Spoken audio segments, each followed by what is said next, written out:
is yet another scintillating and educative episode on 45 TV. It's your boy Derek once again to give you up to date on the trending sports issue. Today we are going to talk much more about Ghana football. Over the last few years, our football has been dying. Our football has been on the descending phase. Ghana, as we speak, are on the brink of not qualifying to the next AFCON, the AFCON 2025 that is going to be played in Morocco. What is happening to Ghana? A nation that has been dubbed as a football nation. When Ghana won their fourth African Cup of Nations, how many had Egypt won? Egypt were nowhere near us. Cameroon wasn't near us, but now Cameroon has more African Cup of Nations than we. I remember what we call the Virgin Trophy, the now Confederation Cup. The Virgin Trophy was won by Accra House of Folk, and the first time that two teams from the same nation to be played in an African club competition final was between Kumasi Asante Kotoko and Accra House of Folk. But now our clubs are struggling to make it in the elite tier competition. They're being in the Champions League or in the Confederation in Africa. What is happening to our football? Our football is on the dying phase. Now, let's look at I don't want us to go back to the ages in the 70s and the 80s where we were winning. Now, let's go back between 2008 and 2017 in the African Cup of Nations. I remember in 2008, when Ghana hosted CAN 2008, Ghana made it to the semi-final of the African Nations Cup. We lost to Cameroon in the semi-final. It was a very painful defeat.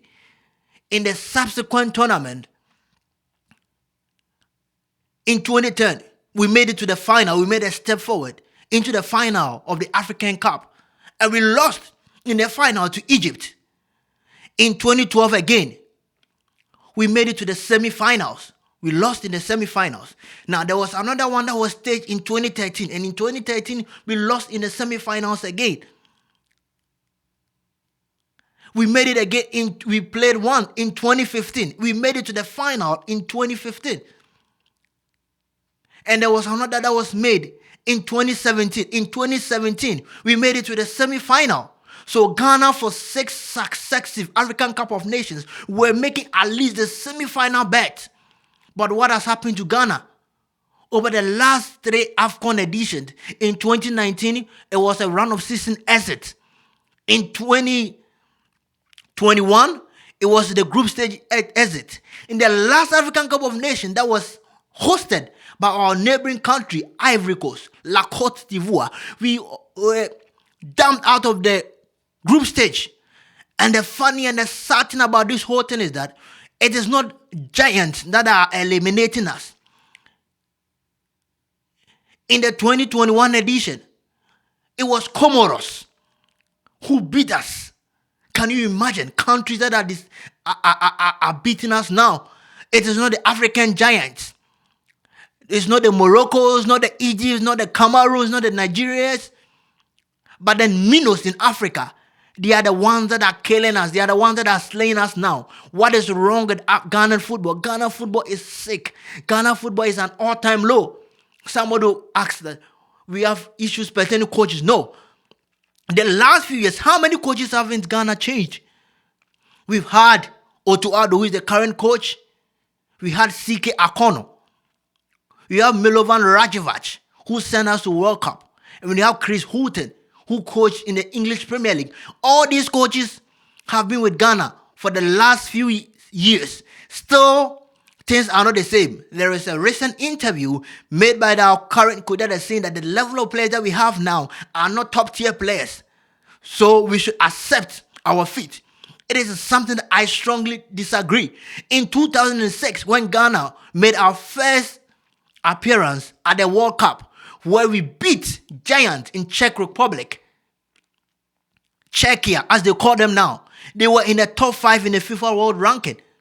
We lost group stage just by the eventual winners That is Italy. Italy were the only nation that beat us in the group stage. We beat Serbia and we also beat Czechia. And which were the players that were having at that time? That were playing for elite class. Michael Essien is the only footballer that I can say full chest that was playing for an elite club. Which team was Asamoah playing? Asamoah those times was playing for Modena. Where was John Penstill playing? John Penstill was playing in the Israeli league, Hapoel Tel Aviv. We had players that were playing our own league, the Ghanaian league. They were playing for the national team then. Where was Steven Appiah playing? Steven Appiah in the 2006 World Cup was playing for Fenerbahce. He had left Juventus. So we're having players then who are not playing for elite tier clubs. Now look at our current team. We have Iñaki Williams who is playing for Bilbao. We have Antoine Semenyo who has been in scintillating and blistering form this very season for Bournemouth. He's been their best player. Bournemouth beat Arsenal. Bournemouth beat Manchester City. He's been their best player this very season. Kudus Mohammed, he's been so blistering for West Ham United. We wouldn't say yes, he's not playing for an elite club team, but we have Thomas Partey playing for Arsenal. So you can't tell me that our players are not playing. You have our defender, Mohamed Salisu. He's playing for a Champions League side, Monaco. AS Monaco. They are in the Champions League. Jiku is not playing for an elite club, but he's playing for the same Fenerbahce that Steven Appiah Tornado was playing for. So we have our players playing for equally good teams. In fact, better teams than we used to in 2006. I would also ask this question. What are the teams that Sudanese players are playing for? Sudan was able to amass 4 points from Ghana. Ghana in such a group has only 2 points. There is something wrong with our football. Somebody asks, what is our problem? Ghana is suffering from what I call leadership paralysis. Ghana has been on a win for far too long. Gone in the days, we know how good our youth setup was. In 2009, when Ghana won the Under-20 World Cup, we saw how players moved from the lower division, the youth setup, to the national team. They were the foundation, the bedrock for future success. We saw how successful Ghana was at the 2010 World Cup, the 2010 AFCON. We saw how good Ghana was in the AFCONs within those times, because much of those players were players from the younger generation, the 2009 generation. Andre Dede Ayew. We had Samuel Inkum. All these were part of the 2009 age group. During the days of Michael Essien, the days of Sule Ali Muntari, the days of Steven Appiah Tornado, even the days of Samuel Osekofo, these were players that had won the Under-17 World Cup. These were players that had done so well in 95 Under-17 World Cup. These were so many players that understood themselves through the age category. You cannot pick excellent players, because how many times do national teams get to prepare for a game? National teams do not have that luxury of time to prepare as much as club sides do. They have limited time to prepare. So they need to understand themselves. There have to be a football culture. There has to be a structure. There have to be a design system that these footballers get to play. But Ghana, at this point in time, we are not having it. Our youth football is dying. Ghana is now even struggling to make a bet at even Under-20 World Cup, Under-20 AFCON. We don't even qualify for this youth tournament. We don't even qualify to even stand a chance of winning. Why and how? Because there is an issue of nepotism in our player selection for our national teams. Our leaders choose players based on connections. Now let's look at our selection. There are a particular club or some particular clubs where players are consistently selected. Dreams FC, Sky FC, And these are clubs that are owned by people within our executive committee, the GF, Football Federation executive committee. This was where some players are always chosen from. Every selection that we have, there are always coming from some specific group of clubs.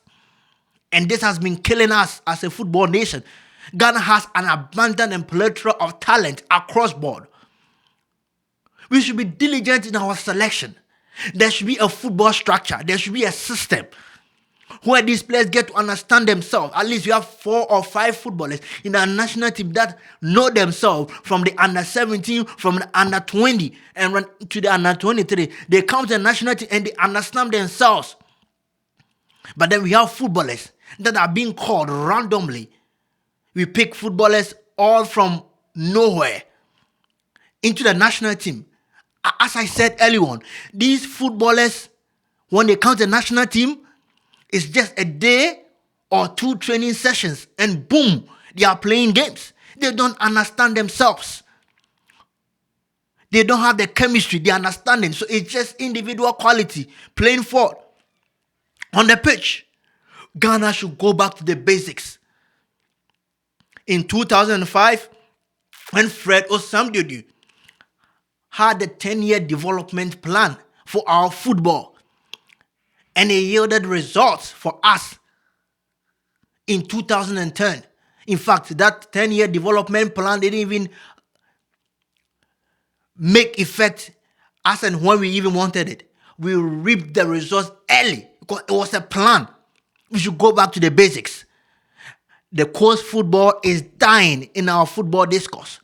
Ghana is not paying so much attention. Our leaders not paying so much attention to coast football. It's all about money. It's about how much football they sell. That is killing us. I'm hearing commentary that we should go in for a competent coach. No matter the coach that we get, you get Pep Guardiola. Our football, our national team is not going to reap that success. And one thing that Ghanaians are not getting known of is that our national team coaches are being paid by the government, not the Football Federation. So when we appoint a coach, a top coach, as many of you wanted, and that top coach is being paid $30,000, is being paid $50,000 a year. How much does the average earning Ghanaian earn? That should be the question you should ask yourself. How much is the salary of the president? How much is the salary of a surgeon? How much is the salary of a nurse? How much is the salary of a medical doctor in Ghana? That a national team coach that coaches just for a month or 2 months in a whole year should be earning $50,000, should be earning $30,000. And it's not as if there is a guarantee that they are going to win something for us. You can't win something when your players do not understand something, when our selection is questionable.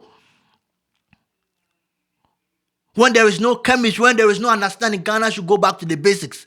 Those times where our under 17, our under 20 were the toast of the world, the toast of Africa. When we're going into youth tournament, we know that our under 17 teams are going to do so well. Ghana should touch on the basics. We should go back to those years where, see, our club footballs are dying. The Kumasi Asante Kotoko, the Accra House of Oaks, they are all dying. Look at the recent winners of our football. Samates, Dreams FC. These are the clubs that are representing us. Why? Because there is our football is suffering from a huge problem. Our football is dying. I don't know if the government or successive government haven't got to realize that when football is doing well, it pumps money into our economy. Let's go back to our pitches. Ghana, as a football nation, as we pride ourselves, it took a ban from FIFA, from CAF, for us to do some touches to our football pitches. It's a huge disgrace for a country that dubs itself or dubs herself as a football nation. Our leadership should take keen interest in the development of football. When football is going on well, it brings a lot of development to our nation. The socio-economic differences that it brings. I mean, when people are going to stadium, Auntie Araba, who is selling ice water in the stadium, earns money. The kebab seller that comes to the stadium earns money. And then when people are not coming to our stadia, you are ripping people off of their income, of their earnings. Our country should take, our nation, Ghana as a nation, should take keen interest in our grass football, in the basic, in the foundation of our football. It's not just about the Blackstars, where they go to a World Cup, where every management committee takes $100,000 just for an appearance at a World Cup. For a nation that is suffering financially, a nation that is debt-ridden, a nation that economically is suffering, gives $100,000 for every leader at a World Cup just for appearance sake when we failed miserably. Ghana is the only nation where we reward failure. It's so bad and so terrible. Where failure is being rewarded. Ghana, we celebrate mediocrity as success. It's about time our leaders are being questioned. It's about time our leaders should take outright responsibility of our football. The football leadership, yes, the GFA will say government cannot interfere with the running of our football, yes, because according to the rules of FIFA, federations are private entity. They are companies limited by guarantee that a president, a certain government can't interfere in the activities of the Ghana Football Federation. Fair enough. But then these federations, it is the money, the taxpayers' money that is being used to finance our national team. And the national team is under the superintendent of the Ghana Football Association. So the failure of our national team comes and goes back to our government. It goes back to our government because it is a property of Ghana. It is the property of the government. The Ghana Football Association only takes superintendence over it. What is the nation doing? I mean, when you look, and the sad thing about this whole thing is that the president of the Ghana Football Association would go to Congress and he's going to be reappointed by the members of Congress. They are going to reward him for failure. There is nothing that is working in our football. Women's football is in an all-time low. You see, the funny thing is that not only is the Blackstars coming down, our local football, our local clubs have been suffering. Our local clubs have been a laughing stock on the African scene. Our local football clubs are struggling to pay for their salaries. They are struggling to pay for the bonuses of their players. Women football, all-time low. Ghana cannot even qualify for women's AFCON. Ghana. We can't even qualify for women's AFCON. And look at our national team, which were the envy of the world. I remember at the point in time, Ghana was called the Brazilian of African football. Now, we watch a national team game and it's so shocking. You watch a national team game and it's so disastrous. You watch a national team game and it's so sickening. We can't even stick 10 passes together. Our football is dying. And Ghana would struggle to qualify for AFCON. It's not even a question of whether we are going to win. It's now a question of whether we would qualify. And as things stand, it is so hard, so difficult that we would qualify for AFCON. We need a change. We need a strategic change. We need a systematic change. Things ought to change. Things ought to change from the top. When is this change coming? The onus lies on our leaders. The powers lies in our leaders for them to change something. What are they going to change? It's so hard. The leaders do not have the trust of the citizenry. That is the leaders of the federation. Because year in, year out, they reward themselves after failure upon failure. The Blackstars Management Committee for over the years, from the failure from the World Cup 2018, he is still the Blackstars Management Committee chairman. How? How is he being kept? Is he being still rewarded after failure? Where is the coach? Milo is gone. Chris Houghton is gone. CK Akono is gone. Now it is Otto Addo. But it's still the same Blackstars Management Committee who has been supervising failures upon failure, who has been supervising disaster upon disaster, is this same leader who is at the helm of affairs, steering the Blackstars. So Ghanaians do not have confidence in our leadership, in the leadership of Ghana football. But it's so sad that Ghanaians, the ordinary Ghanaian, do not influence who becomes the president, who becomes the leader of our football federation. We do not have influence. So government should take keen interest. Government should take keen interest on who runs or who manages our football. When the football economy is good, it affects the general economy. Brazil over the years has been earning a lot of money through player transfers. When was the last time we ever had a player being transferred from Ghana over from $1 million US? Never. We don't get such transfers. There are some players that were transferred from Accra Lions to Barcelona Academy. One also transferred from Dreams FC to Barcelona Academy. You ask yourself, how much was the player transfer? It wasn't even up to $100,000 because these players were signed on youth contracts. Because our clubs do not have the leverage. Vinicius Jr. was signed by Real Madrid when he was age 16. How much did with his club Flamingo take? Flamingo took 45 million euros from Vinicius Jr.'s transfer. Santos took 45 million euros for Rodrigo Goes' transfer. Palmeiras took over 40 million euros for the transfer of Estevao to Chelsea because their clubs have the leverage. We do not have the leverage to ask for big money moves. When our football is being developed well, when our grass football is being developed well, when our local football is being developed well, when our youth football is being developed well, it shows on our national team. We could see the reflection on our national teams. We should never underestimate the power and the influence of youth football. In 2013, when France won the Under-20 World Cup, much of those players were the foundation of the France team that won the World Cup in 2018. Paul Abile Pogba, Samuel Umtiti. Raphael Varane was part of that team, but he couldn't make it because of injury. He was part of the team that won the World Cup in 2018. Nobody should underestimate the importance of youth football. Yes, Harry Kane. How many people know Harry Kane was part of that English team that made it to the Under-20 World Cup? He's the captain of English national team now. And is arguably the best number 9 in world football now, along with Erling Haaland and Robert Lewandowski. So, a nation that doesn't pay attention to its youth football is not worth celebrating anything at this national or senior level.